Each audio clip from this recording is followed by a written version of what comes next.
Sehingga setelah ada firqah-firqah takfiri yang mengatakan orang megang keris itu syirik, ke kuburan syirik, ini syirik, itu salah besar.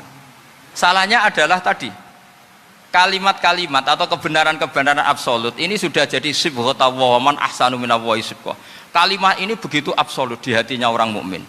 Sehingga ketika terganggu oleh hal-hal yang adat istiadat kayak pegang keris, kayak apa, ini tidak mengganggu. Tetap kualitas iman ini di atas keyakinan adat membawa apa keris. Kalau orang membawa keris menjadi syirik karena percaya sama makhluk. Orang misalnya kejawen kalau nggak bawa keris nggak nyaman. Orang kota itu kalau nggak bawa ATM juga nggak nyaman. Itu tidak dihukumi syirik. Kamu pergi lupa bawa HP nyaman enggak? Enggak, kenapa enggak dihukumi syirik?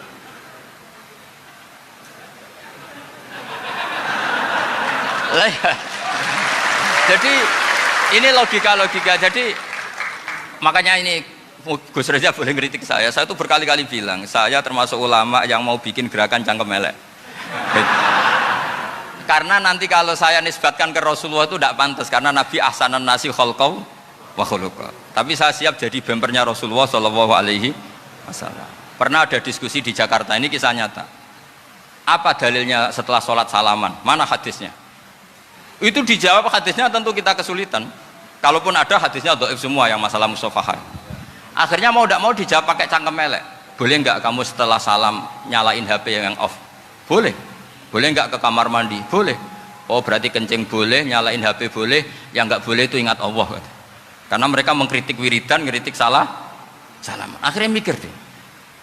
Ada nggak hadisnya orang setelah sholat nyalain HP? Nggak ada kan? Tapi mereka nyalain HP nggak hambatan, tapi untuk salaman masalahkan. Ke kamar mandi boleh, tapi untuk wiridan enggak boleh. Akhirnya mereka sadar, oh iya. Lama-lama dibisi gini yang kelompok itu. Kamu itu korban aliran supaya kamu nggak ingat Allah, ingatnya HP-nya. Sehingga orang wiridan kamu kritik, orang nyalain HP enggak kamu kritik. Itu kelompok itu adalah kelompok orang-orang yang supaya orang Islam itu lupa Tuhannya. Itu gerakan cangkem elek, tapi jadikan orang sadar. Jadi ini penting. Jadi kalau kamu tidak bisa bela agama dengan jalan yang lurus karena tidak bakat gitu, nggak apa-apa pakai cangkem elek tadi, karena nggak mungkin gerakan ini dinisbatkan kepada Rasulullah Shallallahu Alaihi Wasallam. Kalau soal sanad, saya punya sekian sanad tentang itu, tapi tidak usah kamu ikuti.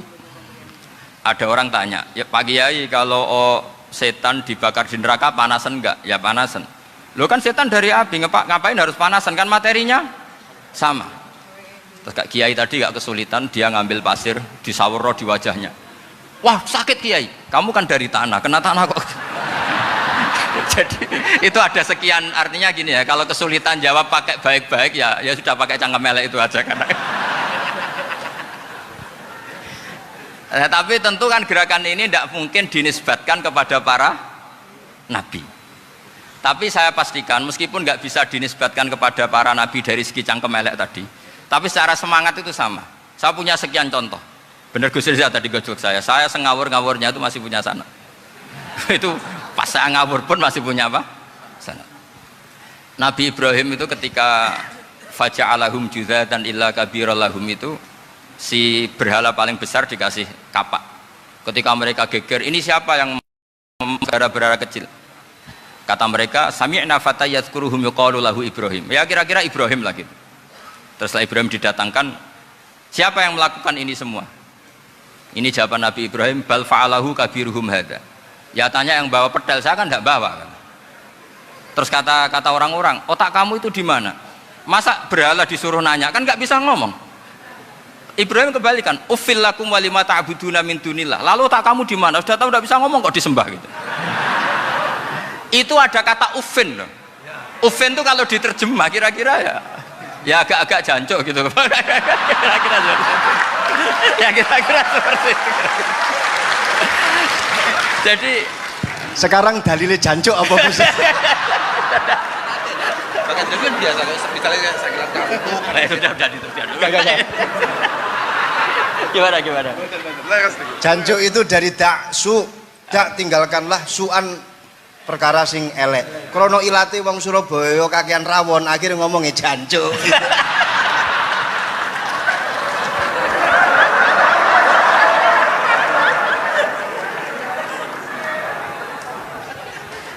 Jadi mulai dulu melawan kebatilan itu harus pakai logika yang vulgar.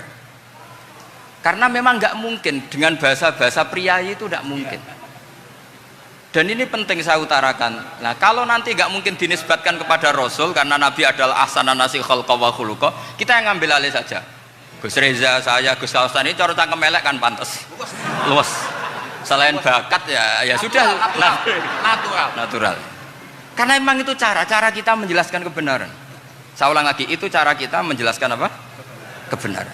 Mau tidak mau. Saya pernah ditanya sama seseorang, Gus, beberapa nabi itu kan poligami itu bukti hipersek. Karena yang tanya itu orang nasionalis, nggak pati senang Islam. Terus tak balik tanya, perempuan itu makhluk lemah enggak? Ya lemah.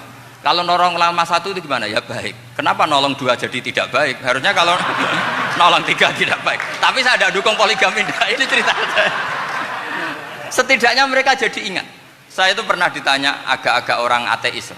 Dia benci Islam tapi neliti Islam. Pertanyaan kedua, kenapa dalam perang itu seakan-akan Nabi itu perampok? Hartanya orang kafir disita kemudian menjadi ghanimah. Itu kan kayak ngerampok. Terus saya tanya gini, kalau ada penjahat ke rumah kamu kemudian pakai senjata api, setelah kamu ringkus itu senjata api kamu kembalikan apa kamu sita? Oh ya saya sita, kalau tak kembalikan dipakai ngerampok lagi. Ya sama seperti itu, kalau kekuatan mereka dikembalikan akan dipakai kekuatan mereka lagi.